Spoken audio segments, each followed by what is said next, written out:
नमस्कार. Ashish Dattu YouTube channel मराठीमध्ये आपलं मनापासून स्वागत आहे. आज अत्यंत महत्त्वाचा व्हिडिओ घेऊन मी तुमच्यासमोर आलेलो आहे. आपल्या चॅनलला जर तुम्ही नवीन आला असाल तर चॅनल लाईक करा, सबस्क्राईब करा आणि बेल आयकॉनवरती क्लिक करा, जेणेकरून अशीच नवीन नवीन माहिती तुम्हाला आपल्या यूट्यूब चॅनलवरती लवकर लवकर पाहायला मिळेल.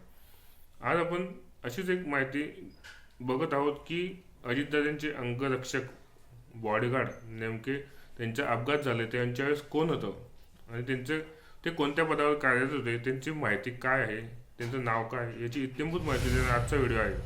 पोलीस भरती करणाऱ्या विद्यार्थ्यांसाठी हे नाव अत्यंत परिचयाचं असायलाच हवं, कारण कर्तव्यावर असताना देखील सेवा बजावणारा हा अधिकारी अजितदादांपर्यंत शेवटपर्यंत कर्तव्यावरती ठाम राहिला. अजितदादांचे बॉडीगार्ड यांचं नाव होतं विदीप जाधव. ते पोलीस अंमलदार या पदावर कार्यरत होते. त्यांचं नाव विदीप जाधव होतं.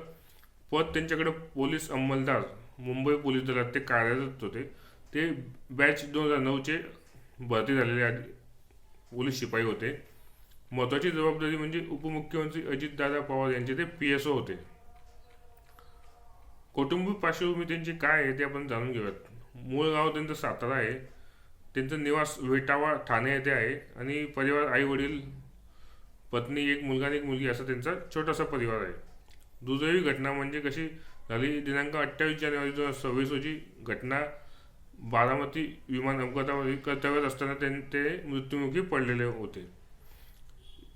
अजित पवार यांच्या समोर इतर 5 जण देखील त्यात मृत्युमुखी पडले. अशा रीतीने आज आपण अजितदादांचे बॉडीगार्ड नेमके कोण होते, त्यांचं नाव काय आणि त्यांची कौटुंबिक पार्श्वभूमी नेमकी कशी होती हे आपण आजच्या व्हिडिओच्या माध्यमातून जाणून घेतलं आहे. चॅनलला जर नवीन आला असेल तर चॅनल लाईक करा, सबस्क्राईब करा.